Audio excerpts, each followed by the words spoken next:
Now go home and get your fucking shine box.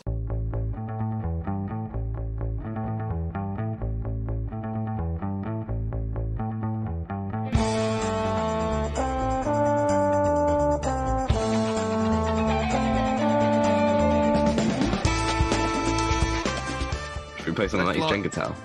Is that glass table? Is that glass tembo? Maybe pick out one and then Liam will do it. What? Nice shot. Pick out one of the Jenga blocks and Liam will do it. Drink water. What the hell? Go on, you pussy, do it. Healthy Jenga. Healthy Jenga, yeah.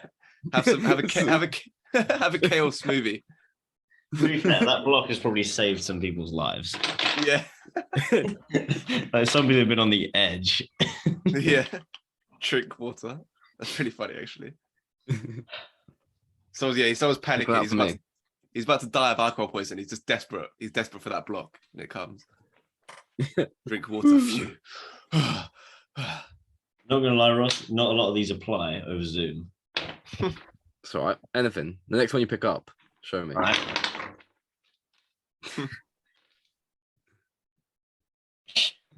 Everyone shot. shots. I've got water here. I can shot that. Or Water. Name a dream date for each player. For each player. Well, thank you very much. Thank you. Name a dream date. Dream date. Or like a woman. Or like the further march. No, doesn't like have to be, but date preferably. date the food. You know the food date. It's your dream Yeah. date. What would it look like? Oh yeah. Round. like a woman. Female.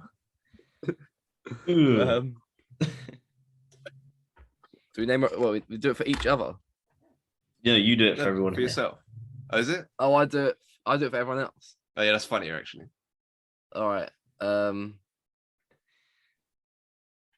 Matty's is Delroy Lindo. Who's that? Oh wait, I thought you meant the date as in like the scenario, not the person. I thought it was like date as in like, oh, this is what you want to do. You want to go to. I thought the Cinema or person, thing. but actually Yes, the person. no, do both. Oh, yeah. Who and where? Yeah, that's a good Oh. shot actually. That's interesting. All Who's right. Delroy Lindo? Is that man? He's what have we seen him in? He was in He was in Ransom. one- It was the FBI. Did you watch Ransom? I can't remember. He was the FBI I agent. don't know. Why would I want to go out with Delroy Lindo? That's not even funny. Sometimes it doesn't have to be funny. Not everything's a joke. No, I want a different one. I want a All woman. right, Matty, your dream date. I reckon. Homophobe. Can they be fictional characters? Yeah, go on. I reckon you would go on a fighting contest of some sort with Cara Dune, Kumita. Who's Cara Dune? the woman from Mandalorian, the one that got kicked off because of the Trump Because of supporters, her tweets. What did she do? She racist. she was like the Trump supporters have been treated like Jews were in World War II or something like that. I felt, yeah. She said Was that a something while? like Was that a while ago? Yeah. Yeah. That was just after season 2 came out. Yeah, I remember that actually. There you go, Matty. Yeah, but You have her. I'd stand her up because you can't say that. So. Yeah, then you'd have a little argument scrap and it'd be quite cute and that'd be a good date. Yeah, but she's butch. She beat me up. Yeah, exactly. There you go. It'll be like Simba versus Scar when they're fighting in like that fiery place. One of my favorite fight. Your date can be with Scar Right. on the mountain. On the Fighting. Pride Rock. Yeah. Date with Scar on Pride Rock. Pride Rock is my nickname for my cock. Pride Cock. Pride Cock. It's a parody. It's a parody. Yeah. Pride Cock. We should send that to a poor producer. Pride Cock. Pride Cock. Jackoff should like at the start of Jackoff's Forever when it's like his cock and balls is like but like Godzilla. They just do Oh, that. yeah. But they just make his cock like Pride Rock. I don't know. So Godzilla. to be fair, like the Pride I Rock, got like where they put Simba over the edge and like hold him over, that could be like the shape of a cock, kind of.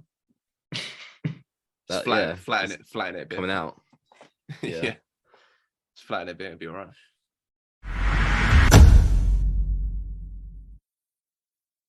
The head-to-head Pixar Best Picture nominees. Up versus Toy Story 3.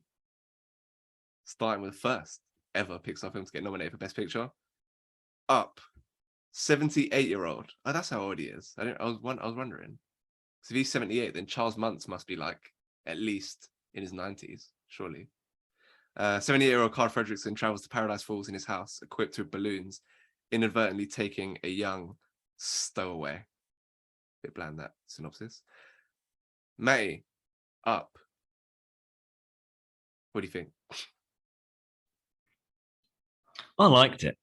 I think well, I suppose we'll talk about Toy Story later, but it's quite a real life film for Pixar, I think, as well, because it's dealing with like a bit more kind of harsher topics like evictions as well, and like Ross as well with his dad and like not being around and things like that. All kind of like they're not at the forefront of the story, but there are things are involved that aren't necessarily kind of tackled. So you're kind of aware of these things, and they influence the story quite a lot. And even the opening sequence as well is actually really, really powerful, and probably one of the saddest kind of like 2-3 minute scenes in probably any animated film, I think. Kind of watching them kind of grow up together, and then him having to live alone, and you can kind of tell why he's so grumpy the whole time. And I think there's a lot to kind of not necessarily relate to, but to find comical, but kind of reassuring, and just a grumpy old man trying to deal with like a changing world. So yeah, I really enjoyed the film, and I think it takes lots of turns.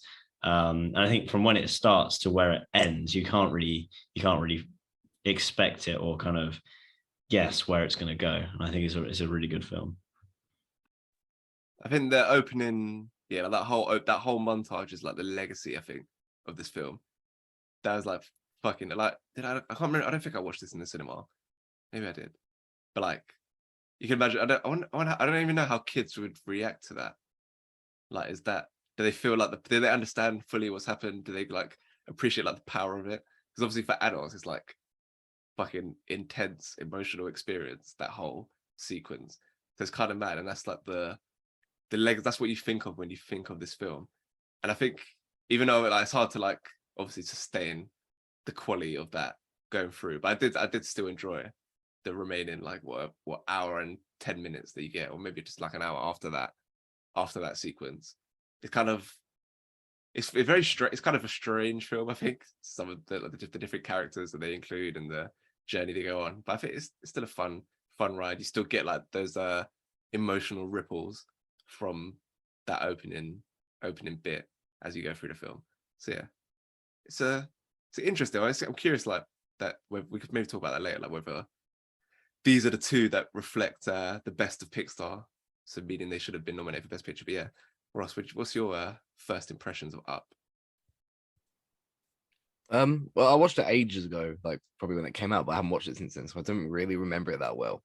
So it was nice to like refresh myself watching this, and I think it's almost something you can enjoy more when you are older, though. Because I remember not liking it that much when I was younger, but I watch it now and like, oh, it's obviously a really good film, and I think it's like obviously it's got like that amazing score behind it, and I'm pretty sure it won best score at the Oscars if I remember.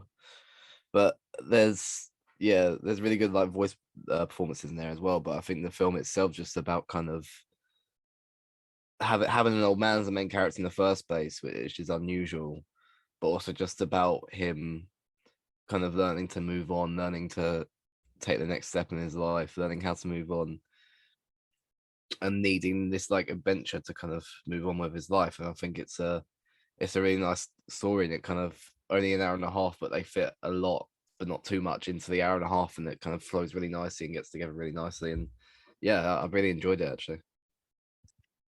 So that was a 2010 Best Picture nominee, a 2011 back-to-back years for Pixar, Toy Story 3, The toys are mistakenly delivered to a daycare center instead of the attic right before Andy leaves for college, and it's up to Woody to convince the other toys that they weren't abandoned and to return home. That's not very good. That's one of the worst synopses I think we've had doing this. Very poor. May, Toy Story 3. It's a great time, no? Good to get back to it. I think for franchises, especially ones that outwardly seem as simple as kind of Toy Story, it's actually really impressive how they continue to make more and more enthralling stories each time. Because the first one's like is very good, and you think they wouldn't really be able to top it, or at least it'd be kind of different characters, same thing. And yet they still managed to top it with the second one. And the third one, again, they found a new way to move beyond Andy and find a different way. And then with the fourth one, it's more or less the same again. They find new ways to twist the story, show different aspects of being a toy, different problems, and kind of different routes through life that different toys have. Obviously, they're not going to all have kind of the same, like they've been loved forever by one owner. So it's interesting to see that. And again, I don't think it matters really how old you are. These films are just really, really good. Like there's something that you find to laugh at no matter what, whether you're old or young. I think so. That's really quite a difficult thing to do as a filmmaker. So yeah, excellent film. This was the one where I was like returning to. I was like, was this actually like a Best Picture vibe? I was like, was there like an overreaction? Like Up, even though I think I prefer this film overall. We'll see what happens in the categories, but Up felt more like, yeah, it's starring an old man, which is unconventional for a kids film. It's dealing with really like heavy themes in some respects. You can kind of see why that would get like adult appreciation and get nominated for Best Picture. Toy Story 3 is like, yes, it was a fun film, good way to round off the trilogy, and then obviously they added a fourth one. But was it really like a Best Picture? Like what's happening there? Is there like the emotional depth and everything like that to justify that? And yeah, coming out of it, watching it yesterday, I was like, damn, yeah, it's fucking good. Fucking good as an action film. There's a lot of good humor, like thrilling at times, scary at times in a sense, and there's still that emotional depth throughout in a lot of different ways. So it's yeah, like I say, it's pretty damn impressive what they managed to accomplish here. Rossi, do you feel similarly towards Toy Story 3? Yeah, like the emotional impact it has is insane. Like there's not many films that like make you tear up still, I think. But this one is one of them that does. Like just watching at the end when Andy leaves and kind of the toys are when Woody's that someone partner. It just really gets you going, man. It gets you going. I had a bit of a waterworks going on after that, and no, it's say like the whole film it's got enough action in it. It's got a great story to kind of keep it going. It never feels slow at any point either, but you know, just the emotional impact, even throughout the whole thing. Like there's so many like sad bits, and like you think it made me think about, oh, did I mistreat any of my toys? Are they just like sad and are they happy to be in the attic? Like, or I gave them to charity, the ones, some of them, are they happy to be there? I don't like it got me thinking that, you know. And then it's yeah, it's a really I think it definitely deserves. I mean, you can see why, as you say, I can see why Up is a Best Picture nominee. It's kind of, it's got the old man, etc. But this is a more kind of, you wouldn't expect them to put this as a Best Picture nominee, but it definitely deserves it because, as Matty was saying, it's funny no matter how old you are. Like even before we were recording just now, we were just quoting some random shit from it because it's funny. Just and it hits in the right places and pulls on the right strings, if you know what I mean. It is damn funny. Categories, performances. So back in the animation zone.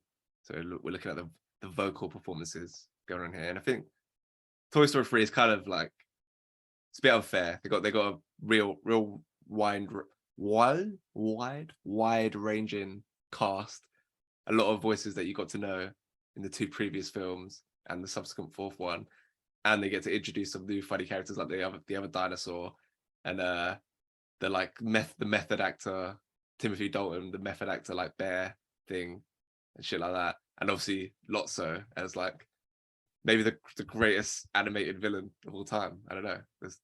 He's in the conversation, real depth to that character, really menacing. So yeah, Toy Story 3 is gonna get my vote because there's just across the board. Obviously, Tom Hanks, Tim Allen, still delivering in an incredible way. But Up is very good. The old man is like, because he does a vocal, like, even though he's a bit of a dick a lot of the time throughout the film, you still find him to be likable, and a lot of that is in the voice performance by Ed Asner, who I think did he die last year, or did he die? Maybe he died a while ago. Maybe it was last year. I don't know. He's definitely dead now though. But yeah, I'm going for Toy Story 3. What about you, Ross? I'm gonna go Toy Story 3 as well. I mean, yeah, as you say, Up's really good. Ed Asner, he does really well in it, and I think one of the strongest out of across the whole two films. And obviously you've got like a lot of other characters in there, or like the other characters that are in there, they all do really well with it as well. But I think Toy Story 3 just has such a range of voices, and Tom Hanks always delivers as Woody, and Tim Allen as Buzz Lightyear is always likable, and just like the additions, like having Michael Keaton as Ken, that kind of stuff as well. It's just you can't beat it, and like this is some of the best like voice acting out there. And I was like even thinking that whilst I was watching it, it's just like, yeah, they just suit the characters really well. And it's really, and all the characters who have to deliver a funny line, they deliver it like amazingly, and it always comes across really well, which is in the voice acting. So yeah, I'm gonna go with Toy Story 3. It's really funny, like when Tom Hanks did like his Woody voice on like Graham Norton and other like talk shows and stuff, like because he's like really like energetic and like up there. Like, we gotta get back to Andy's room. Like it sounds like Tom Hanks, but it's just like so like wild. I really enjoy seeing him do that. It's really funny. May performances. Who's getting the vote? I think as strong as the upcast is, it's just swamped. Excuse me. As strong as the up cast is, it's just swamped by the sheer number of very, very good voice performances in Toy Story 3. And it's just every single person is just, I don't know, it's even without knowing who they are, they're really, really good performances. And then when you look at who they are, then you realize kind of how stacked this cast is. And yeah, it just can't really be beaten, I think. And everyone wants to be involved in these films, and there's such energy behind each of the voices, as you say. So I'd have to give it to Toy Story 3.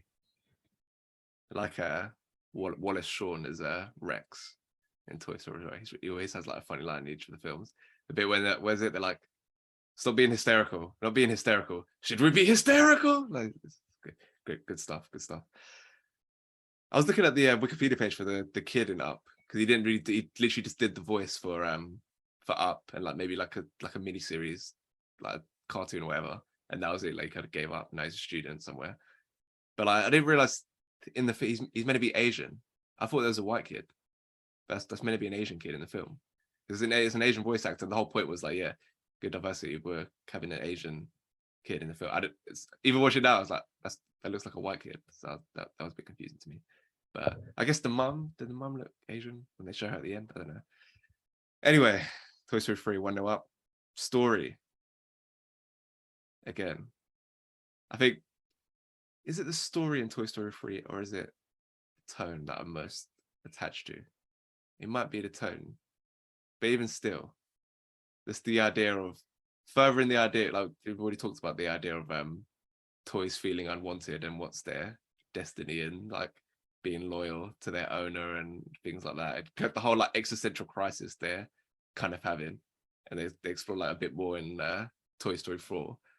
But yeah, just those kind of themes. It's just funny that it has the emotional weight it does when they're just toys at the end of the day. Like Up is actually like dealing with grief that someone could actually experience.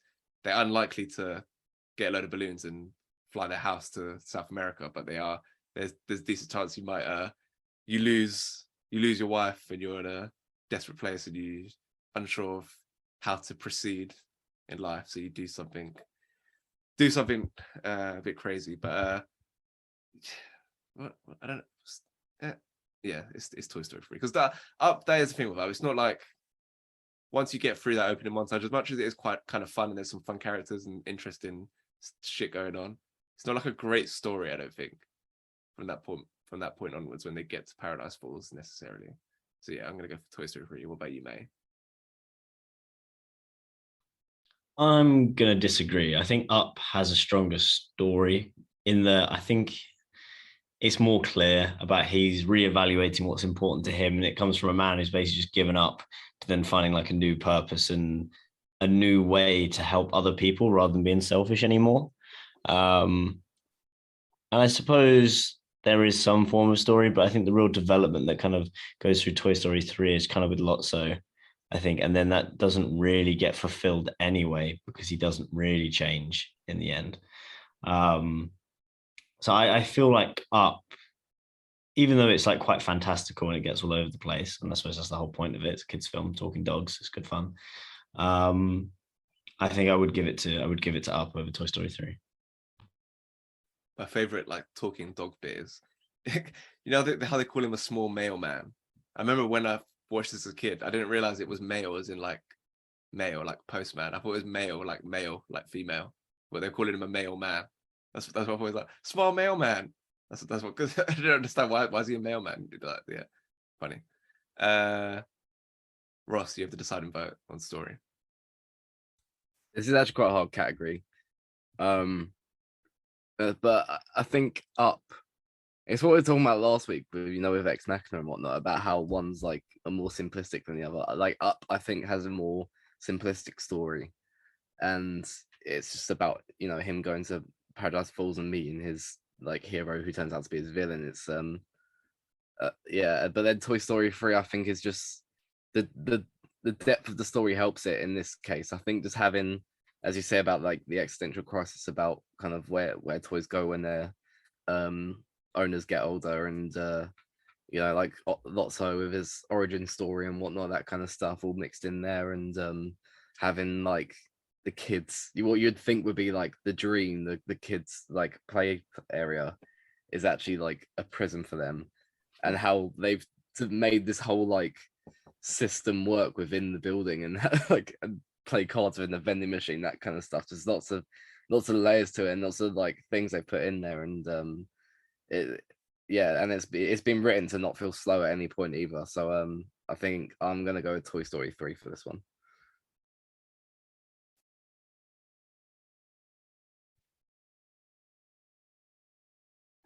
What did you vote for? I wasn't listening. I was talking to my nan. Toy Story 3. Fair. One thing that doesn't annoy me in the story about Up is when he meets Charles Muntz, and then he realizes that the bird he's looking for is Kevin. Why he doesn't just go, like when he sees the skeleton, why doesn't he just go, oh, that's the bird, like, he's been following us, like he's out there, I know what it is. Like I feel like he didn't do enough to like explain the situation, like that he wasn't like trying to capture the bird just happened to start following him. I feel like he could have explained himself better there, and could have avoided all this hassle, and that guy couldn't have died. Although maybe he needed to die anyway because he seems like a bit of a bad guy, Charles Muntz. Although a smart guy. With the shit that he does with the dogs. So that's 2-0 to Toy Story 3. Visual style. This is definitely Toy Story 3 for me, and it's not really debate for me. There's loads of this, some of the different environments they explore and how they articulate that visually is really, really cool. Peeking at the whole fiery inferno, and that basically that whole sequence as they move through the landfill or whatever, heading towards their potential death. There's everything about it just looks incredible, and all the way they shoot like the action sequences and stuff is really inventive and cool. So Toy Story 3 is the one for me when it comes to visual style. What about you, May? I'd be inclined to agree. Also, the way they kind of built in this whole toy kind of habit. What's the word? Habitat. Habitat is like it's kind of like sub-habitat within the human world that the toys then have, like Ross says, like with the vending machine and everything that kind of links in, and everything is just filmed just lower. And I don't know, it's quite pleasing as well, kind of how everything just slots together and works well, and the escape plans that they have when they get out of places. And yeah, I think it just looks nicer and it feels better. Up is also very nice, a very nice film and aesthetically pleasing. Um, but I feel like it's kind of separate to the plot almost, where here it's almost integrated and it just feels cleaner. Up does look good as well, just not quite as good. And I think it might be one of the most effective posters, I reckon, for a Pixar film. Just having like the house with the balloons floating through the sky. That's a really cool visual. Ross, what are you saying? Visual style? Well, I think with Up, like it had potential to be a lot better than it actually is. Like it does look amazing, with like, but for somewhere called Paradise Falls, it could have looked a lot better, and they could have done a lot more with Paradise Falls. So I think that's kind of, as I say, it does look amazing, but it could have. You would expect it to look. That's kind of how you'd expect it. That's the kind of minimum you'd expect. But I kind of wanted more from Paradise Falls. And considering that's where he's wanted to go his whole life, it didn't feel like it was properly part of the story. It felt like he was just there and this stuff was happening. Whereas Toy Story 3, it kind of, that whole like play area and like the prison and like the whole environment in there, it feels like part of the story. It feels like they're really there. It feels like this shit could be going on there in real life, and it's everything to do with that. I think it really adds to that. And you know, as you were saying, kind of like the sub stuff going on there as well, it's it makes the story, like, kind of visuals a lot better, because everything's properly integrated into it, and everything that's going on is to do with what's going on in their environment and how it's affecting them. So I think Toy Story 3 gets my vote on this one as well. So that's 3-0 up. Madness. May. One thing about the Paradise Falls, I think it works well that it's not that nice there, because it's kind of the thing. I agree with that. Yeah. I think the thing he's been chasing his entire life. When he gets there, he gets his house there. It just looks a bit, not shit, but it's just kind of like lonely. I think that's what it's supposed to signify. And the thing he needs in his life isn't a nice place to put his house. It's someone else to help or to look after or to be looked after by. And I think that's where it comes in. And he has that realization, and then the turn. And that's where you can show he's then changed, because he's being selfless. He's throwing away the only thing he wanted just so that he can help someone else, I think. Yeah, I agree with that. I think that works well. 3-0 up. So it's 1 already with 2 categories to spare, but let's proceed nonetheless. Tone. Before I give this to Toy Story 3, because I definitely am, I think Up, like we talked about, there's like 2 peaks, one at the end with one at the beginning with the emotional montage, which is just like expert filmmaking, incredibly well done. There's that peak from a like dramatic, emotional perspective. Then I do really like the kind of finale, the action climax in Up. I think that's executed really well. The different moving parts and manages to be funny whilst being intense at the same time, like with the dogs in their little planes, trying to take it out and like shit like that. I feel like that. The squirrel thing I don't find as funny as I used to when I was a kid, but I guess that's kind of the point. But yeah, so there's this kind of 2 peaks: an action peak, there's a dramatic peak. But in between that, I'm not as crazy about it, although I still do like the film. Whereas Toy Story 3 is just consistently entertaining for the whole 90-100 minutes. I just like how they just inject these little like inventive action sequences throughout to like progress the story, like Woody like escaping Sunnyside. It's like, yeah, we're going to do this whole like elaborate thing for him to get out of there before he gets to the next place. And then Buzz, when he wants to go to the other room to talk to Lotso and have them move to the grown-up kids room. They progress the story in like really cool ways, in addition to going, like we've talked about, like plumbing like really genuinely emotional depths from the peak one is obviously them holding hands, like about basically accepting their fate. Like, yeah, we're gonna die, guys, right now. I think that's the thing that had like adults crying in the cinema, and the fact that we're able to provoke a reaction like that is pretty impressive. And you go from that, like as I was watching it, from as soon as they get to the dump truck, it was just like I felt this like intense feeling in my body, like what the fuck, this is crazy. Like I'm actually very like enthralled by what's going on right now. And then you have that, they get saved, and then you still got to go through the whole emotional roller coaster of their final like playtime with Andy and the final line, "So long, partner." So it goes across like a gamut of emotions. And I even talks about like the whole like Prison Break thing and how that's executed like a spy thriller. So it's a fucking really good film. That's the bottom line. So yeah, tone for Toy Story 3 for me. What are you saying, Ross?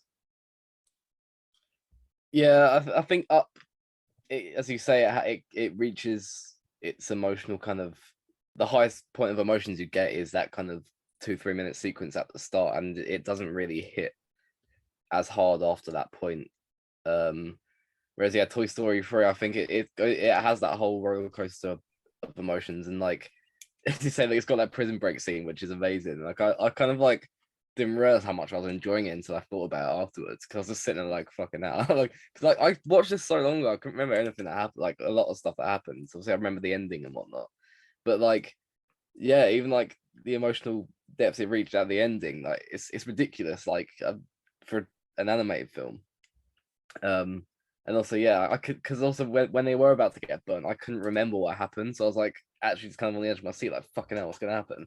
Like I was, it was yeah, roller coaster. And I think just everything else that's going on, like kind of the subplot with Barbie and Ken as well, I think they're really funny. Ken's just hilarious in this film, like when she's ripping up his clothes, it's hilarious. And yeah, everything that's going on, kind of the different emotions it gets, the different kind of action sequences, it's all mixed in and kind of put together really nicely and flows really well. And yeah, definitely Toy Story 3 for me. It's gonna be us in the Airbnb in Poland without a smoke alarm, just like holding hands, getting ready to go into the fire, because our With the fate. carbon monoxide leak and we're all about to die, just hold hands. See, I'm so committed to just joking. I probably would do that rather than actually just still open the window, but now put a banner still. yeah. Matty, tone, where you going? I think you do raise some strong points, and that although Up, I want to vote for Up. I feel like the tone is only as strong as it is in the first 3 minutes, and from then on, it's kind of just like an echo of that. Whereas Toy Story, you do see kind of tonal changes and shifts. Although the tonal shift, there is a big tonal shift in both. From when in Up, he realizes hero isn't really his hero, but when Lotso isn't so friendly. So I'd probably give it to Toy Story 3, just because it seems to be more consistent and powerful, and it builds throughout the film. And then it does end on that kind of emotional note, which I think is a lot more powerful. Yeah, that the moment when so Buzz gets captured, and then he's like, you don't get, Ken's like, you don't get to talk to Lotso until we say you can. Then he walks in, you feel, oh, he's just like the friendly avuncular bear, he's still the nice guy, and then it just turns, like, put him back in the chair, and then here we go, we're off. Yeah, good shit. One detraction from Toy Story 3, I think some of the jokes don't quite fit within the text. Like the dancing, like when Ken's trying on the different outfits and stuff. That was kind of like in the middle of the heist. I thought that was a bit out of place. I was like, yeah, we're really trying to fish for a bit of laughter here. There's like two couple moments like that, but yeah, not remotely enough to bring my opinion down of this film. Unique then, we've talked a lot about this word, but what's the most emotional film? It's an interesting one, because Toy Story 3 had me kind of tearing up more in terms of their relationship to Andy and them obviously them nearly dying. But that's if they're toys at the end of the day. Like it's a credit to the filmmakers that they've managed to infuse such emotion into inanimate objects. But they are toys at the end of the day, whereas Up is actually like a genuine, something that someone could actually experience, like genuine grief. So is that more emotional? And that sequence is, like we said, like it's just a fucking knockout. So yeah, what's the most emotional of these two, Ross? Yeah, so this one's really hard to pick, because I think I mean, if you compare it in a way where Toy Story actually made me kind of tear up, whereas Up didn't, yeah, it would be easy to pick Toy Story out of that. But I think Up has such a depth to it where it's how he's using this to deal with his grief, how he can't move on, and how everything that happens, it like gradually helps him actually move on with his life and kind of get away from being kind of on like Ellie's hooks still, pretty much. And you know, he has to go through he has to clear out his house to be able to get the house kind of up back in the air again, and the house like drifts away at the end and stuff as well. And he has to deal with those emotions and to but it's conveyed really well throughout the film.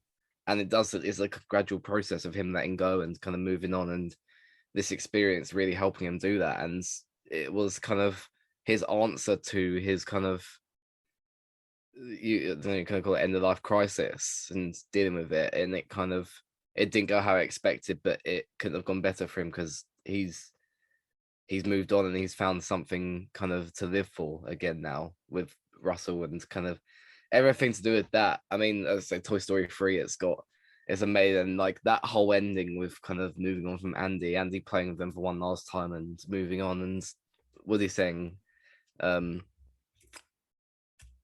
what I can't remember what he said. I said it earlier. So long, partner. So long, partner. Yeah, so long, partner. So long, partner. Yeah, he says that at the end of stuff as well. It kind of it's perfect in that point. But I think Up, because it's a gradual process of him dealing with these emotions, and it's very real emotions as well that lots of people go through, and you don't often get kind of films about old people and how they have dealt with their kind of grief throughout their life. So I think Up is special in that sense. So I'm going to go Up for this category. Yeah, you've swayed me because it's a real human story. Yeah, let's give it to Up, May. What are you thinking? Up's got the point. It's on the board. Going to be a 4-1 defeat, but May, you also going for Up for most emotional? It's kind of hard to gauge it because it's like, do you count the emotion as just like that one particular scene that's going to be really powerful, or is it like an average of the film? Because I think a film could be on average be more emotional throughout, but then it's like, I don't know, you can't make it sad the whole time. It's a bit annoying. You kind of need it to like capture you and then lead to that. I think Toy Story definitely has a few moments, but that one Up moment really blows it out of the park. And I think the emotion throughout the film as well leads better and like fits in better, because obviously it's not going to be emotional while it's going to be really like crazy and all over the place. And then you don't realize how much you've got attached to the characters by the end, but then it's even more emotional. So I'd give it to Up, just because I think when people think about the most emotional scene in all of Disney and Pixar, they don't think about Toy Story 3, I don't think. I think they'd probably think about Toy Story 2, Jesse's song, I think, rather than that. And then I think Up would be above that anyway. So yeah, I'll go for Up. So that's a 4-1 win for Toy Story 3. I think that's fair. Final question: do we think both of these should have been nominated for Best Picture? Is this like a good summation of Pixar's achievement in film? Yeah, and but The Incredibles is my favorite. I think it's the best one. So I'd say these two. Toy Story is my favorite Toy Story. Toy Story 3 is my favorite Toy Story.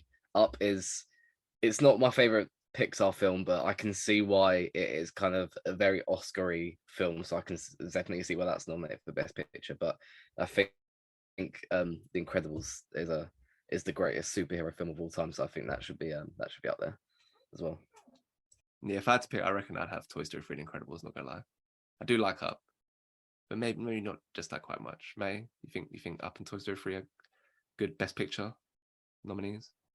I'd say Toy Story 3 definitely feels better, but I think it's got more of a back story of films because it's got 1 and 2 to draw off. All these characters are already established, so that when you introduce the more abstract and crazy characters like Lotso or Ken and all these people, it's already built off what the normal would be. So it's not just like everyone's crazy, because it makes sense in that world.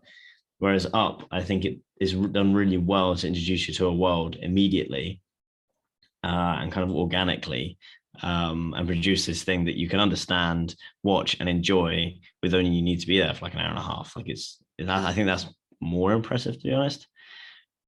But then again, Toy Story 1 did that as well, but I wouldn't say Toy Story 1 is a Best Picture nomination. So I think in its simplicity, Up is probably better. But like kind of taking the franchise as a whole, Toy Story 3, I think is stronger. But nah, I'd say I prefer Tangled actually a lot more, and then Incredibles. Tangled's not Trying to Pixar. Tangle's not big. Yeah, that's what I was thinking. It's just Disney. Still good. Oh To be yeah, fair. let's say any random film. Oh yeah. Yeah, but Disney and Pixar are basically the same thing. So okay. The Batman's good. The Great Escape, that's good. The Batman is Disney. Citizen Kane's good. Yeah. All right. That's the head-to-head. Toy Story 3 wins 4-1.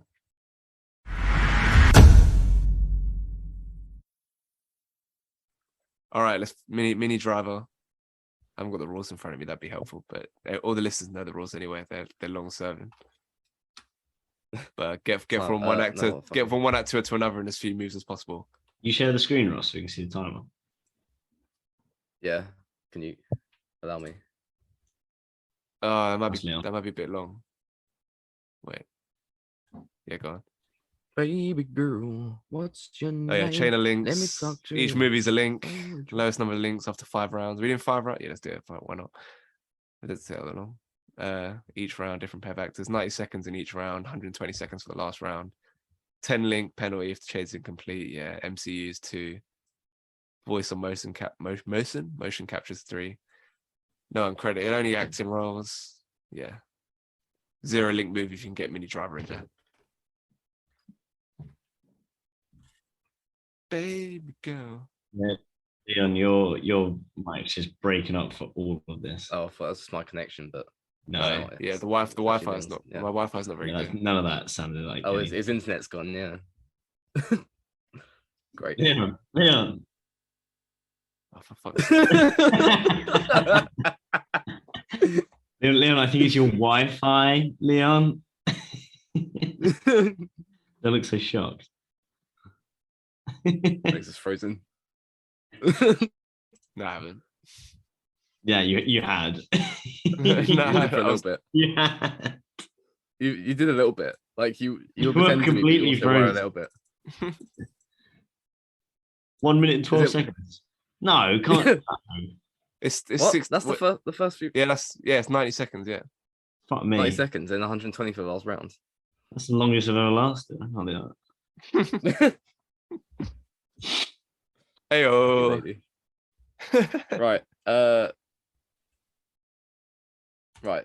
Baby New random girl. actors. It's annoying that actors and actresses don't come up on the same. Should have done Yeah. George Clooney to Chris Pine. That was on the last one. Hey, let's do that then. George Clooney to Chris Pine. Yeah. I don't know what I'm saying. All right, ready? 3, 2. Go. Wait, no, not yet. I need to write down their Oh. names. Oh, hurry up. GCCP. All right, start. All right. That's not meant. This I is need not to meant think to of miss. Chris Pine movies. I think I already know what. Baby girl, what's your name? This feels like it should be easy. But now I'm. Let me talk to you. Let me buy Oh, you a fuck. drink. Auntie, you know me. Let's just. The key is to just get names down early and then think later. Oh God. Oh my God. Oh, it's not- Fuck's sake.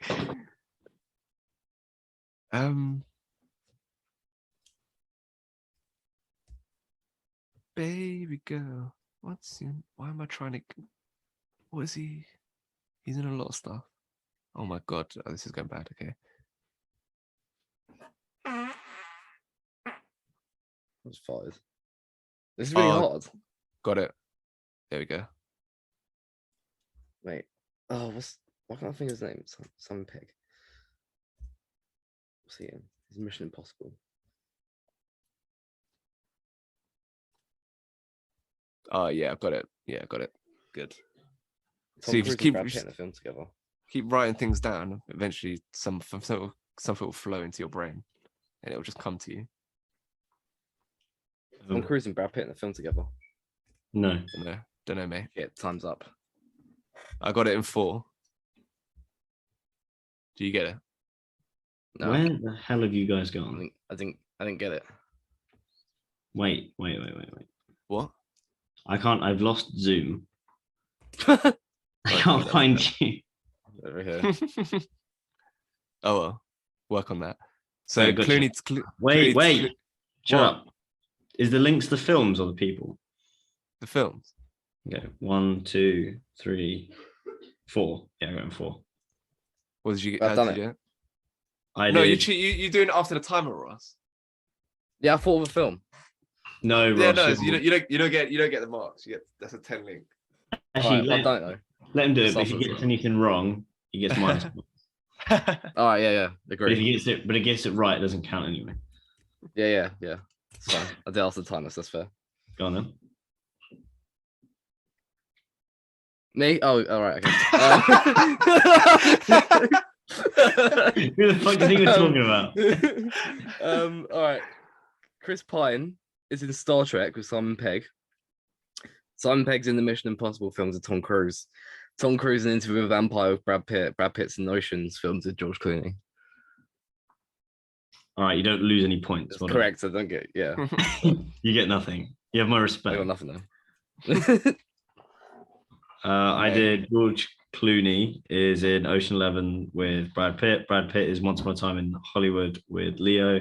Leo's in Inception with Tom Hardy. Tom Hardy's in This Means War with Chris Pine.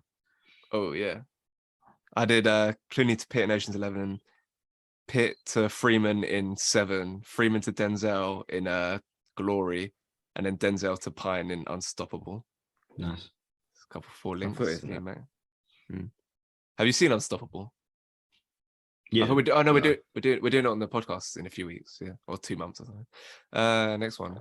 We all Yeah, did for a 4 while, links. Yeah. Yeah. Wait, 1, 2, 3. Yeah, I did it in 4, but Doesn't They were I good get at 10 points. use it. I get 10 points. Yeah, it was Thank- like sometimes it's too hard, it's impossible, but sometimes it's too easy. So it was like challenging enough for it to be good. Wait, how many points do I get? 4 links. That's how many everyone thinks it is 4 points. Yeah, 4 Yeah. points. Trying to get the it's like lowest golf. number You'll of get a links. low. Yeah. What about Hugh Grant and Arnold Schwarzenegger? Yeah, Yeah, okay. go on. That's funny. All right. Yeah, it's two completely different. All right, go. Schwarzenegger. Schwarzenegger. Shots. Okay, well, there's about 20 million Yeah. people to pick from the Expendables if you want. Where do we want to go first? Let's just get names on the board like we did last time, and hopefully something will come. Okay, so there's about 20 million people in Love Actually and about 20 million people in the Expendables, so we can go kind of see if there's something common there. Shots. No. Oh my god. Okay, we're here. We're here now. Oops. Who am I trying to get to with Schwarzenegger? That's the question. Okay, I might have one, but I might have to verify it afterwards. It might be wrong. But let's do it anyway. Oh, actually quite hard.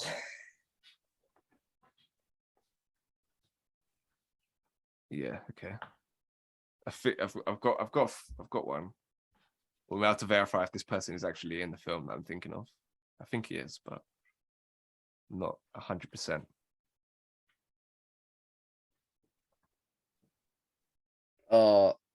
I've got a 10 score again. This is really hard. They're in like completely different movies. Yeah, time's up. Matt, did you get it? Uh, All right, so Ross, get Google ready because you might have to verify 2 of my films because I'm not 100% on them. So Hugh Grant to Julia Roberts in Notting Hill. That's obviously certain. Then Yeah. Julia Roberts to Denzel in The Pelican Brief. I haven't seen it. I'm pretty sure they're both in it. I'm pretty sure. Yeah. Okay. Yeah. That's all right. And then Denzel to Bill Duke in American Gangster. I'm pretty sure Bill Duke's in American Gangster. he's not. He's a minor role though, so you might have to go down the cast. Is he there? Fuck. Come on. Oh my god. Looking on the list. Let's see, Bill Duke. No, No, it's not. verify it. Go to his IMDb. Let's verify it in a different way, just in case. I swear he's like the wise old guy, the wise old gangster, giving advice. Or let's go. You can just go on his Wikipedia. What film were you saying? American Gangster. That's 2007. I swear. I said it on you. Nah, that's the 2007 one. Fuck. All right, I didn't get it then. Well, none of us got it. Shame. It doesn't make me feel bad not getting it when no one else gets it. I did it. Right, it's a 10. Why am I thinking he was in it? That's so Empty annoying. pain, you know me. I figured it out now. What do you do? Go on. It doesn't count, but Hugh Grant in Love Actually with Alan Rickman. Yeah. Yeah. And then Alan Rickman is in Harry Potter, say 5 with Helen Bonham Carter, who is in Terminator Salvation with Arnold Schwarzenegger. Oh, I didn't even know. I've got it now as well. How do you do it? Hugh Grant. Wait, who did you just say Hugh Grant's in what with? Love Actually with Alan Rickman. That's it. Hugh Grant's in Love Actually with Alan Rickman. Alan Rickman's in Die Hard with Bruce Willis. Bruce Willis is in Expendables with Schwarzenegger. Yeah, that's what I wanted. I wanted the Expendables link. Yeah. I first went Yeah, there you go.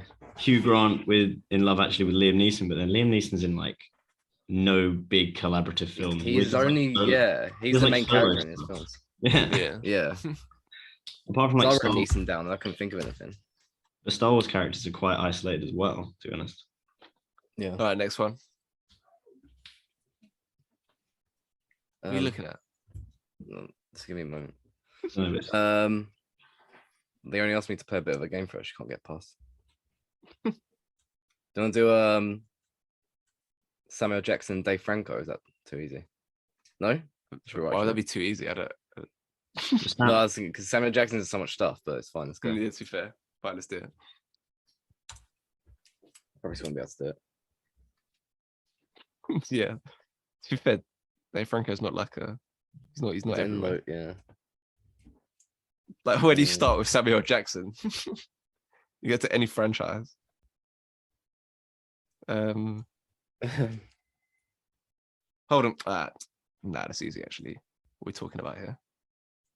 Well, the question is, Dave Franco is so small in a lot of films, he might be uncredited, in which case it would even count. So that's another concern. There's one thing, but I don't think it's credited that I can think of. Yeah. That'll make it really easy, but I don't think it's credited. I've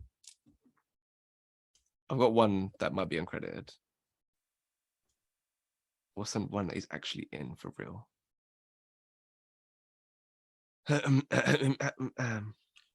Empty pain, you know me. Convict music, nappy boy away. I know the club, close it free. What's the chances of you rolling with me? Oh, there's definitely a better way to do this. To get to fucking. Oh, forget it. Let's just hope. Let's see if he's credited. He's probably no. He's definitely uncredited. Definitely. This makes the game more interesting, having films I'm not sure about or uncredited roles. Nah, I can do. Adds tension. I've done it. I've got.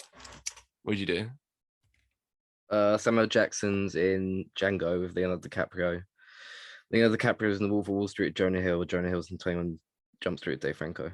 Oh, for fuck's sake! Why did I just do that? I did it to Superbad with Dave Franco, and I'm pretty sure that's uncredited. I literally did the same steps before that. Is he credited? But I was thinking because Jonah Hill's, I think he's uncredited in Django. Yeah, he is. Yeah. So you could just do Jonah Hill to Django with Samuel Jackson, but it's uncredited, so you have to put the Leonardo DiCaprio Wolf of Wall Street. I completely forgot about 21 Yeah, Jump there you Street. Is Dave Franco credited? Is Dave Franco credited in Superbad? How would I check that? Let's go on IMDb in the cast, maybe. The cast list. Or maybe you can just go on his name on IMDb. And oh yeah, that's probably easier than going to 2007. He's married to Alison Brie from Community. She's Peng. Recognize the name. She's something else. She does a voice. She does Princess Carolyn's voice in. Is it no? It says No, he's she does- Princess Greg, the soccer player.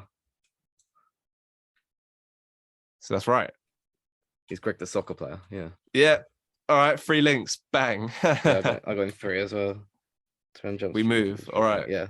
The last 90-second fine. round, then the final round. Bingo. Bingo. Wait. What's that? What? No, West carry on. Did Side. you get it, mate? What was it? No, I didn't get it. Me and them both got in 3. All right. Um, Last who's on this page? 90-second round. I did it. should we do females for this one? We haven't Yeah. got females yet. 3 mouths. 2 females. Yeah. Impossible. 1 cup. All right. Let's have a look. I don't know who's. I don't know who any of these people are. Auntie Payne, you know me. Sandra Bullock. Sandra Bullock. To Ellen Page. Sandra. Elliot. Elliot Elliot. Page. That's all. They've listed it as her as Ellen. 10th. Yeah, this is the actresses bit. This little peak. So All right, Sandra. Bullock to Page. Yeah, go on. All right, sweet. And your time begins now. Start the clock. In Sandra- 2000. Sandra Bollocks. She's taking a break from acting. I saw that yesterday. Is she? Hmm. And wasn't she Right. in that new like rom-com thing with? Yeah, Lost City. I didn't see it. Yeah, I didn't watch it either. I know the club closes at Oh, it closes at Those 3. people in that. So what's the chances of you rolling with me? Auntie Payne. I think I've got it. It's again a debatable credited or uncredited one. I'm pretty sure he's credited.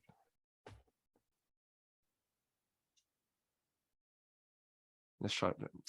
Well, I've got. You haven't even started the clock for us. Oh fuck! All right, it's been about Alright, 30 we'll seconds. Yeah, minute and a half start from now. Yeah. I pressed reset to put it back to 1:30, but then press start again. It's like the Champions League draw last year when they forgot to put one of the balls in, so I had to redo the whole draw. Pig. Well, I've got time to think of another one then. Might as well while I'm here. Because I know the club close at 3. What's the chances of you rolling with me? What else are they in? I've got it. Sweet. I didn't need the extra time. Sweet. May, have you got it? Yeah. All right, so might as well call time then, because I got it as well. Okay. How did you get it in? 4. Oh, wait, 3. 3. Go on then. Wait, what'd you get, Ross? 3. Hmm. Oh my days! I've just Uh, realised I could have done it in 3, but oh well, it's too late now. Sandra Bullock's in The Lost City with Brad Pitt. He's in Once Upon a Time in Hollywood with DiCaprio. He's in Inception of Elliot Page. Oh yeah. Sandra Bullock's in The Unforgivable with John Bernthal, who's in Wolf of Wall Street with Leo, who's in Inception with Elliot Page. Oh yeah. See, I had Sandra Bullock's with Channing Tatum in Lost City, then Channing Tatum to Samuel Jackson in Hateful Eight. But then Sandra Bullock's been in the same film with Samuel Jackson. I just realized that now. Time to Kill, and probably maybe even another one. So that's a bit annoying. And then Samuel Jackson to Leo, Django, and then Leo to Elliot Page in Inception. Bit annoying. Bit of a missed opportunity there. All right. Last round. Let's do an actor to an actress this time. Jamie Foxx. Yeah, go on. Or J.K. Jamie Simmons Foxx. would be harder. J.K. Fox. What? J.K. Jamie Foxx. Which one do yeah? you want to do? Jamie Foxx or J.K. Simmons? Jamie Fox. Sorry. I don't know. All right. All right. Yeah, Fox. Hey, it's facts, man. Buy you a drink. Again.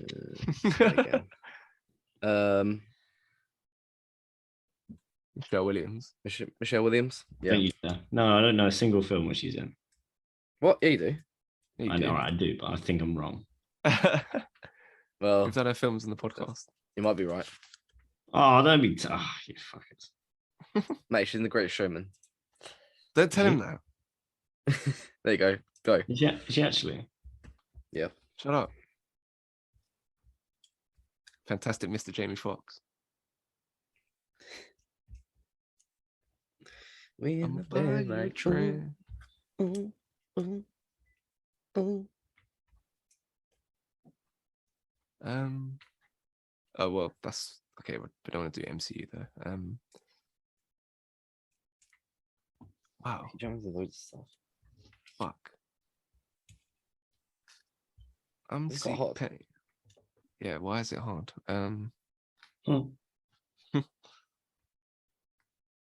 What the fuck? Is she is actually happening? in Oh my Great God. Showman? Shut up, mate. Yeah, she's the wife. Mhm. Oh my God, what is going on? This is unnecessary. I thought it'd be easy. It's hard. This is I'm just not writing something down. I just need to fucking write something down. Oh no. Oh, it's easy. Fuck. Oh my days. Done it. That was easy. That was fucking easy.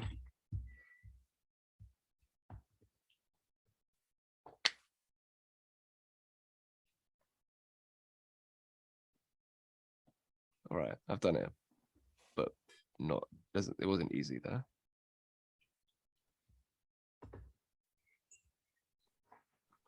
Can I find a quicker way in 20 seconds?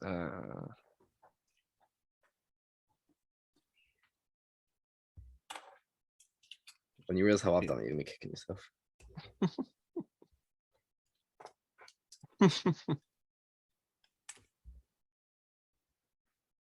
No, I'm not. I can't think. 4, 3, 2, 1. All right. I did it in 2. Go on. Michelle Williams is in Shutter Island with DiCaprio, who's in Django with Jamie Foxx. Yeah. You sly dog. Did you get it, mate? No. I got it in 4. Jamie Foxx to Leo. Django, Leo to Tom Hardy in The Revenant, Tom Hardy to Anne Hathaway in Dark Knight Rises, and then Anne Hathaway to Michelle Williams in Brokeback Mountain. It's another 4 linker. See, it was difficult because I don't know who the fuck Michelle Williams is. Bit of a problem. Yeah, it was. Actually, loads of stuff. I don't know. Add up That your doesn't, links. that doesn't help. That doesn't help if someone just says Manchester by yeah, Sea, she's Shutter loads. Island. Yeah, but I don't know that, do I? I don't Before know when I that. told you she's the wife in Greatest Showman, you'd like. It's recognise those her. basic looking persons. How am I supposed to recognize it? Play Marilyn she- Monroe. Is she in Manchester by the Sea? Yeah. Yeah, exactly. Add up your score. She just plays the wife and everything. Your mum plays the wife in your house. Yeah, sure she does. All right. Add 2 10-point rounds. That's a killer. Yeah.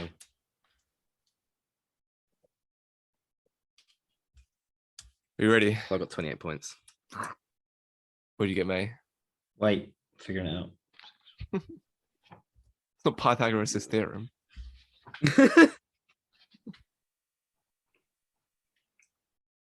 I got 30.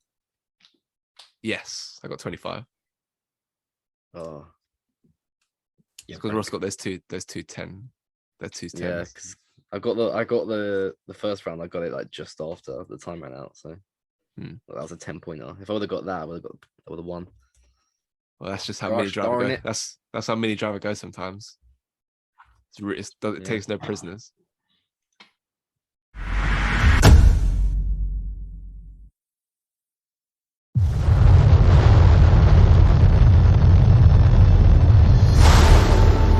Buzz Lightyear mission log, stardate 3901. After a full year of being marooned, our first hyperspeed test flight is a go. Who are you talking to? No one. You were narrating again. I was not. Just doing the mission log. You do know no one ever listens to those. I know that. Narrating helps me focus. Ready, Captain Lightyear? Ready as I'll ever be, Commander Hawthorne. This is exciting. A new adventure. I'm gonna grant you 4 minutes to be off planet, but then you come right back to us. To infinity and beyond. You are clear for hyperlaunch. Beep boop, beep boop, beep boop.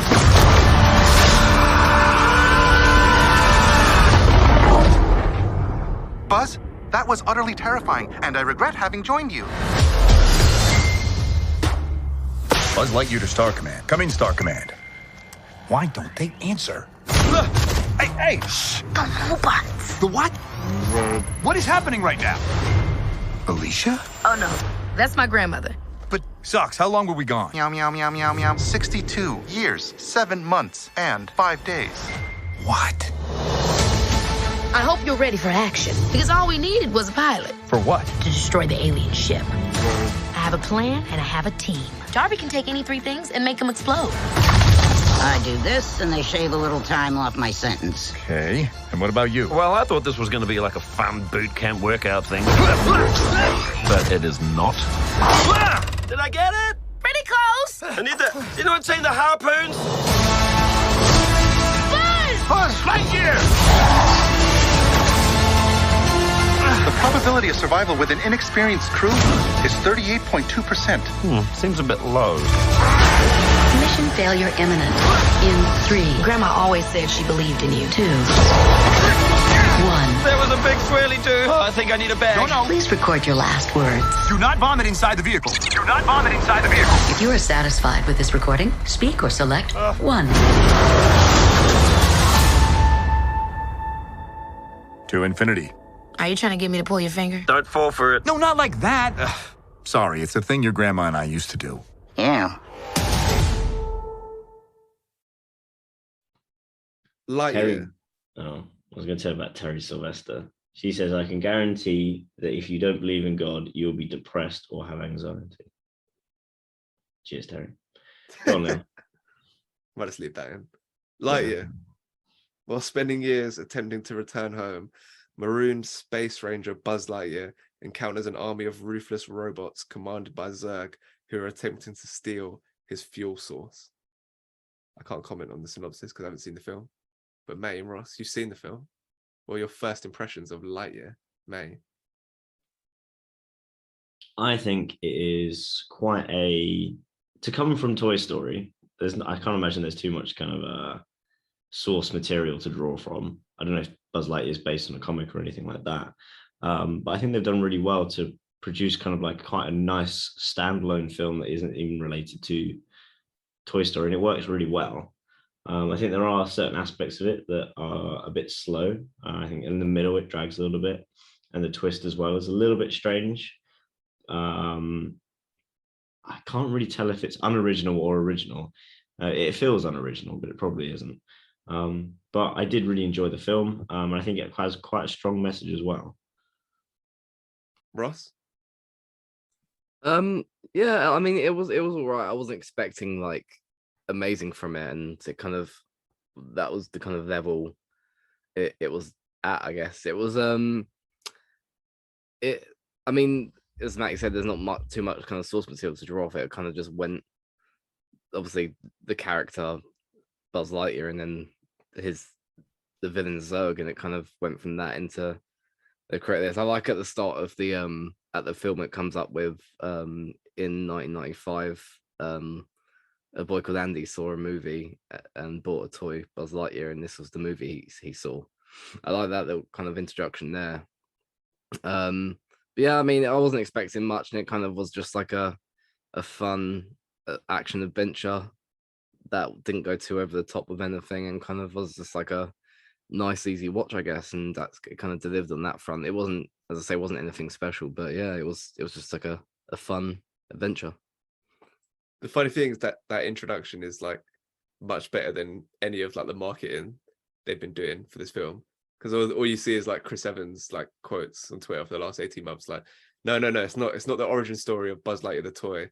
It's the origin story of Buzz Lightyear the man, who the toy is based off. It's like really wordy, awkward definition of like what the film's about. So yeah, that line just makes much more sense. If they just promoted the film like that, I feel like it would have been more successful. But I don't know. Had either of you guys like followed the hype? I say hype, the like publicity ahead of this film, like the idea about what it was going to be about and all that kind of stuff. Like, was there any anticipation for this film, where it just kind of just come out as like, Buzz Lightyear film? I had seen the trailer and I was like, oh, okay, that wasn't going to come out. That's going to be good. And yeah, I don't think I'd really followed anything else other than that. I think I might check the reviews just before I went in, and I saw that they were mixed, but that doesn't really.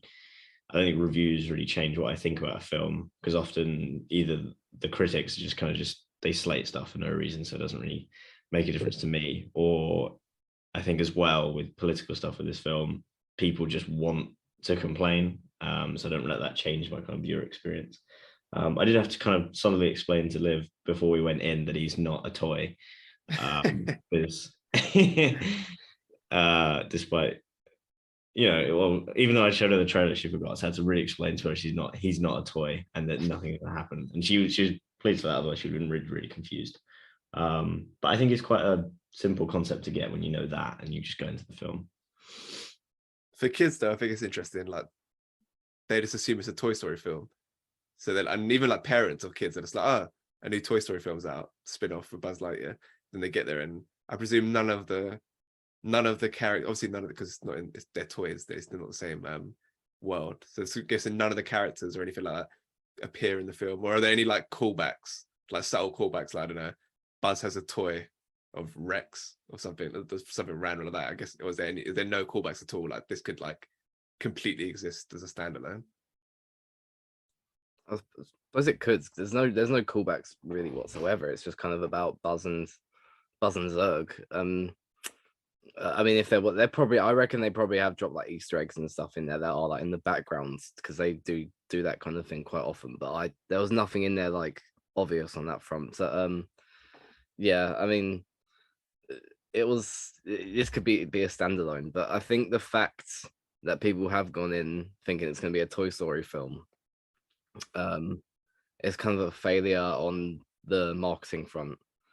And as you said, like what it says at the start of the film, if they just put that in the marketing, in the advertising, it would have been so much easier. And people kind of, maybe that's why the ratings are quite bad at the moment, because people are expecting something different. And I don't blame them, to be fair. Like, I mean, yeah, you probably go in expecting something in Toy Story. And when I saw those 3 post-credit scenes as well, and I stayed for all of them, I was expecting something to like maybe just like a little Toy Story thing, like Andy watching it, even that kind of thing. Do you know what I mean? Like, I wanted something like that, but it would none of them even had anything to do with it. So yeah, it was. I think this has been marketed quite badly. But if they would, I think if they would have marketed it well and said in the marketing, this is Andy's favorite film, whatever, or the film Andy saw, to make him buy the toy, then it would have kind of gone a lot better, I think. Yeah, I simultaneously find that idea, that idea of like, yeah, a character's favorite film, and we made that film. I find that interesting, and also a bit shallow in some way. Like, because I'm not really terribly crazy about seeing this film, but at the same time, I'm interested in that idea as a concept. But it's also a bit, you could just make an original story, and Pixar have been really good at making different original stories. Matt, you had something to say? I don't know if it's complete. I mean, I don't really follow any of the marketing, but I saw from what I saw is like, I said, oh, Lightyear's coming out. I watched the trailer. It was pretty explanatory that he wasn't a toy, if that makes sense. Like, there was no hint of it being a toy, no twist of it being a toy. So I was like, oh, okay, he's not a toy. So I don't think it was that difficult to understand. And like, maybe children wouldn't understand that if they're not on social media. But I think any parent who is semi-competent enough to watch a 2-minute trailer, I don't think it was like a mistake. Maybe if you've just seen posters or just kind of like tags or tweets, it might get a bit more confusing, but I don't think there's a real failure to do that. But I think it would be quite cool if they did like even if it was just like little spin-off movies for each of the toys. I mean, Buzz Lightyear is definitely the most interesting one, but they could do one for like Woody, at least, I think. might be an interesting kind of like toy western, or like a real western based off the toy. See, now I'm getting confused. Yeah, like we didn't talk about the start to Toy Story 3 in the head-to-head, that whole and when like they do that thing where like Andy's playing, but you're kind of in that world. Or was it there's like a whole train chase, and then Rex turns up, and then there's the pig, what's his name? Ham's like blimp thing, and the monkeys and everything like that. You could just make a movie basically like that, because that was entertaining enough for the first 5 minutes of that film. But so what is like what's it going for? Like, is it just like a space action adventure? Is there a lot of action in it? Like, what are they striving to create with this film within like the wider Pixar library? There is quite a lot of action, but I think it's quite emotional as well, because it's quite a lot about mistakes. So we're going to go into the plot if you don't want spoilers. So basically, Buzz is a ranger who looks after this colony.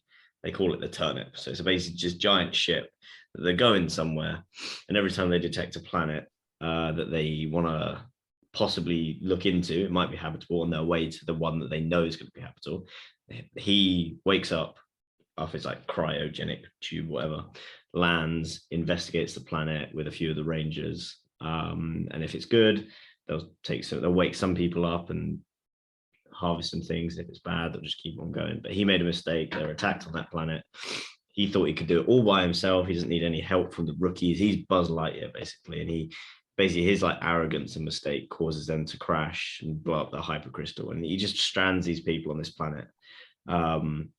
And obviously, like, a hypercrystal basically means you could go somewhat like one place to another in space, like at 300,000 miles, like a second or something. And now you can only do it like at the speed of normal thrusters. So they're basically trapped there forever until they get like a new crystal. And he's grappling with that mistake. And everyone else is like, no, we're happy to stay. We'll figure this out. And he spends like the rest of his life trying to figure out how to get a new form of light crystal, and he's testing them out. So he jumps 4 years at a time while everyone else is just living their lives. So he stays basically the same age, but he makes like a successive jumps of maybe 120 years. So it's quite nice to see how the population have like on this planet have developed and changed their technology, and things have developed over time. They've taken resources from the planet and developed defense systems against the hostile plants on the planet. But he just can't let go of his mistake. And to the point where he sees the ranger, there's like a really, really sad scene where he sees the ranger that he trained with. She's always there when he comes back, and she's always in the office, and he always goes back after each jump. And one day he gets back and the office is empty because she's died, obviously, because she was like 90 or something. And that's just a really heartbreaking scene. And I think for something that's like maybe a 2-minute scene, I think that's probably one of the saddest things I've seen in a Pixar film. I'd say it probably rivals the Up scene, the opening scene. Maybe not tops it, but it rivals it definitely. And over the course of the film, relative bad guys come in, and you kind of see how he's trying to do everything by himself, and he slowly realizes that he can't do things by himself, and it's okay to make mistakes. You just need to accept that you're human, and you just need to accept help from other people, otherwise you're going to do the same things over and over again. So I think it has actually quite a unique and strong message that you don't need to be as strong, and there's no shame in taking help and being a team. And from that, I really, really enjoyed it. What stood out for you about it, Ross? What was the defining traits of this film? I think just the kind of being with Buzz and going on this journey with Buzz, and him like changing as a character and learning to kind of play as a team, become part of a team. Because when he first finds this team, they're all like rookies. And he's like, oh, fuck's sake, I'm have to do it myself. Obviously, he doesn't say fuck's sake because it's a kid's film. But for fuck's sake. For fuck's sake, load of rookies can't be fucking bothered. So yeah, he it's him learning to kind of trust them, be part of the team. And I think it's just kind of enjoyable going on that journey with him. And because the story, I think, like Zurg being his like him, but in the like an old version of him. It's kind of I don't know how I feel about that kind of thing, and I think some of the characters like I don't know. Who is it? He goes in the Izzy, the like the main kind of woman he goes on the adventure with. She's not like that interesting as a character, I guess. I didn't find like because they I think they could have done more with like like Alicia's is his best friend at the start, and then she like because obviously he keeps going forward in time. She dies, and then his granddaughter is the one he goes on the mission with. I don't know how like I felt about Izzy kind of as a character. She was kind of boring, but then there was kind of then you had Taika Waititi and the other person they're on the mission with is like the comic relief kind of stuff. But like there was Taika Waititi who kept talking about this pen. There was like a pen joke going on, and it happens loads of times, and then the payoff happened for the joke, and it just I could have seen that coming a mile off, and I didn't find it funny. But they spent so much time on that like one joke, and it was I don't know how I felt about that kind of thing.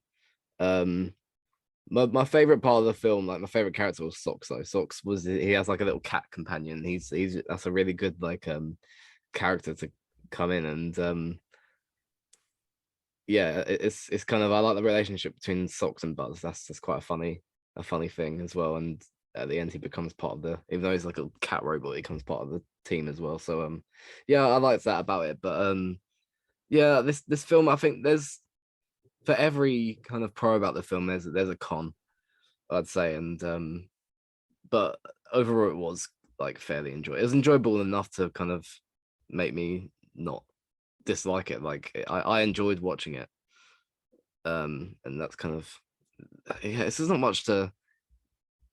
Yeah, I don't know. I just enjoyed it. It was a. Sock sounds like the it's going to be like the main toy that they want to try to sell after the film, or plush doll or whatever. That's the vibe I'm getting. You say it's you enjoyed it. It's a good film. Obviously, it's 5.3 on IMDb, but we were kind of talking about beforehand before we start recording, but other factors can potentially contributing to that low rating. And Matt was reading out a list of opinions certain people have about a relationship in the film. Talk a little bit about that. What's the relationship what's the relationship that's attracting this this controversy in the film? What's going on there? So there's Buzz, who doesn't really have a relationship in this film, and then his best friend is in a same-sex relationship with another woman, and it's barely in the film. I think there's maybe one scene where they're seen next to each other, and they have a baby. I think some comments said that there was originally a kiss scene as well, and I think Disney is now buckled because of the bad reviews. Now maybe removed that from theaters because it wasn't in the version I watched. And most of the reviews are pretty good. And when people slant the film, it's down to maybe it's slow story or kind of unoriginality in certain areas, or it's just okay, which is fair. But a few places are saying that the reviews are also bombing because of this scene as well, which I think is kind of stupid and bigoted, and I feel like it's mainly mostly American Christian audiences that are really going against it, judging by the comments that I've read. I just think it's really sad, and it's really frustrating as well. They have like a real problem with this to the point they need to kind of bomb this film. I think it's a real shame. I won't read any of the comments, but they're just kind of disgusting. And it's a shame that they kind of let things like this get in the way of what's essentially is a kid's film. A lot of comments are saying like kids don't care, they don't want to see this, but kids actually don't care at all. And I don't think it's like it's 2022. This is like normalized. It's part of everyone's lives now. You know, wherever you look, it's there, and that's not a bad thing. I don't think we should just sweep things under the rug. That's kind of important. Like you can't really sweep it, something like this under the rug. It's important, and to pretend it doesn't exist is kind of just. I think it's more bigoted than people realize. And I suppose people just surround themselves with people who just think that it's okay to do that. And they kind of play the card like, I choose what to subject my child to. It's like, yeah, you do. So don't take them to watch the film if it means that much to you. But you're going to have to like turn off a lot more than just a film in their lives to ignore this. So I think that's really sad. Because in the film is really, really good, and I think it does it in a really tasteful and subtle way. And I think they haven't done anything that's just kind of like crazily out there. Not that anyone would really care either way. But it's nicely integrated into a story where it actually matters. If you think about colonists who are traveling through space, this is going to be miles in the future, and probably not all these people are going to just have babies the normal way. They're probably going to save embryos of whatever they need for like to make a good colony, like you've seen in other films like Alien or Covenant or things like that. So they're probably just going to have like little in vitro things anyway, and that makes sense that anyone can have a baby anyway. Like it's not like they've inorganically tried to force this into the plot point. They put it where it fits. And I think I don't know, it's just frustrating to see, to be honest. Considering the film is actually really good, and it is a kids film, like it works really, really well. Like we can have like nitpicks about certain things that aren't that funny, but like it is a really funny film, and I had myself laughing quite a lot, and I was kind of hooked a lot of the time. I felt it dragged in the middle, but I thought it was really good. And it's, you probably can't compare it as much to something like Toy Story 3, where there's a lot for the adults to get out of every joke, but here most of the jokes do land really, really well, and the characters are interesting, and I think it's a really good film. It's a shame like something like that would get it down to a 5.2 on IMDb. I don't know if that is the case, but I don't know, it just doesn't seem like a coincidence. That's lower than the Metacritic score, so I feel like it definitely is. Usually if it's even because usually it's like the critics will have a higher review. I'll have a higher score than the audience score if it's like an art film, and it's like, oh, you can't really, it's hard to like access like normal entertainment value from it, or it's something like this where there's like a topic that's brought up that people with conservative values don't agree with. It's funny though how it's like there are like I don't know what the figure is, but obviously hundreds of thousands, millions. Probably not, probably more hundreds of thousands of like kids with same-sex parents. Maybe millions, is it millions? I don't know. Definitely at least hundreds of thousands around the world. And like their like experiences would never be considered by people who make comments like that about a film. But there's no point actually trying to analyze their opinions as if they're doing it based on like any kind of legitimate reasons or any thought process. It's literally just because they're just bigoted. So that's their opinion. They'll try to justify it's like, no, I don't agree with any kind of sexual relationship in films, whether it's same sex or heterosexual or whatever. But no, like you would definitely find when like Woody and the toy Woody kissed the toy Bo Peep in Toy Story 1 or whatever, you definitely weren't like, oh no, I don't need that. Don't need to introduce that to my kids early on. So yeah, so it's a funny one. Oh well, it's gonna keep happening though, because ultimately though Disney, they're including like in Eternals, the same thing. They had that, isn't it? Like a same-sex relationship. They're not doing it for a lot of the time. I don't think they're doing it for altruistic reasons. They're doing it because it's like they're kind of moving with the times and they want to stay with it, and that's why. And you know that because they bend to the will of like China, because they're just like, okay, we're going to cut a scene like that when we release it in China because we still want to make money in China, so that's when we're going to sacrifice our principles. So that's where you can tell it's not really like a thing that they truly care about, right? Yeah, I don't think Disney really cares. I think the ultimate goal is to make money, realistically. And I think they know stuff like this will put a dent in their profit margins or their reviews, but they also have like an obligation to push diversity and equal representation in all their films. And I think it's good that they'll just kind of like stomach the bad reviews for now and keep pushing it, because I think it needs to be, just to kind of, I think the worst thing they could do right now, which they might have already done, well, they've partially done, is like remove certain aspects from the film or put like trigger warnings. I think that'd be a terrible, terrible thing to do, to start labeling this film as having, you know, if they've like the R rated or for violence, and then they'll say like has non-nuclear families included. I think that's a terrible thing that they might do. So I think they just need to kind of roll with it and keep going and just keep making films that are kind of like tasteful, and where it's important or makes sense with the plot, do it, if that makes sense. And hopefully over a number of years, people do enjoy these films, and hopefully this doesn't get the people who that doesn't get drowned out by other people who just are pushing their own agenda, which is kind of silly, because they're saying don't push your agenda on me when they're taking the internet by storm trying to push their own agenda when no one even asked them. Back to the film after that heavy discussion.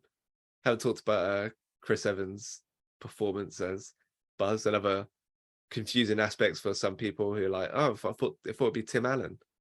Obviously, Tim Allen's a bit problematic at the moment, but it's still thought it'd be Tim Allen coming back to do the voice, iconic vocal performances in the four films. He's in all four.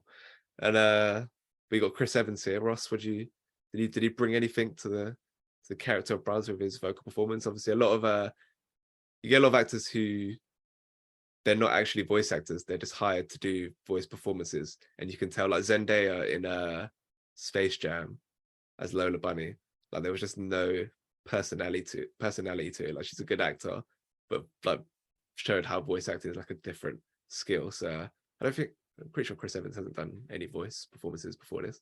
So yeah, what do you make of it? Yeah, I mean, he kind of just had to be like a confident, outgoing kind of I can do it Space Ranger thing, and like he does put across the confidence quite well. Like I suppose having like he's already a hero to a lot of kids as like Captain America, obviously, and he knows how to do that like confidence role and kind of be kind of the when he talks, it's him you can hear, and him you can kind of very confidently like understand and whatnot, and he puts that across really well here. And I think when there is a more emotional scene or a scene where he needs to kind of switch up the emotions, he does deal with that well as well. So yeah, I think he does a really good job here, Chris Evans. And I'm pretty sure it's his first voice acting thing, and it's not a bad place to start. So yeah, really good. And I think there's a few other decent performances in there as well. And I think like you just have like the comedy relief as well, that having Taika Waititi is just like the comedy relief. He's just got a funny voice, and kids will like this funny like New Zealand guy just kind of batting away the joke. So yeah, I think he's done quite a good job there. So yeah, respect the performance. So what you said, the post-credit scenes, they weren't of terrific value. They weren't linked as Toy Story, but were they hinting at a sequel? Is that what's happening here, or is it just some harmless humor in those scenes? What's happening there? Yes, there's 3 of them. The first 2 are just I can't actually remember. They were I think they were just like funny ones. I can't remember exactly what they were. Then the third one was Zurg, who you think's been blown up because he's holding the crystal, and Buzz like shoots it. It blows up, and you think he's dead, but it's him like coming back awake again. So it's hinting at a sequel there. So I don't know whether that will happen after all these bad reviews, or what's gonna happen with that. So yeah, that was probably the most interesting one. But at the same time, like I wouldn't be rushing out to the theaters to see a sequel, but I think kids would enjoy that and want to see like a new Lightyear as well. Because as I say, it's like a fun action adventure, and when you're a kid, you don't want depth, you don't want thing, and I think at its heart, it is a kids movie, and it's kind of it does well to doing that and not being kind of too in depth that kids won't understand it. And I think some Pixar movies, say like WALL-E, you enjoy more as an adult because it's like a silent film, and like Toy Story 3, like it's good as a kid, but I enjoyed it more as an adult because you can understand a lot of things that go on a bit better. And I think at this one, say at its heart, it is a kids movie, and is more kind of, it will be more interesting towards children because it is just a fun action adventure. And I think a lot of kids will be excited to be like, oh my god, another Lightyear. enjoy that. So yeah. So it didn't have the MCU thing where it's like Buzz Lightyear will return. Didn't have that. Should have done I think it's an interesting premise when the toy version of, let's say, Toy Story 3 is more accessible to adults, but then the real life adaptation, Lightyear, is more accessible to children, because that's how it kind of feels. But maybe it's more for like kind of the mid-range children who grew up with Toy Story. And then they can kind of like step off into that kind of region of film. But yeah, it's kind of an interesting way to do it. Any more thoughts on Lightyear? Either of you? Chris Evans is actually really, really good as Buzz Lightyear. And I'm kind of glad they didn't go with Tim Allen, because I was looking at some reasons why they didn't.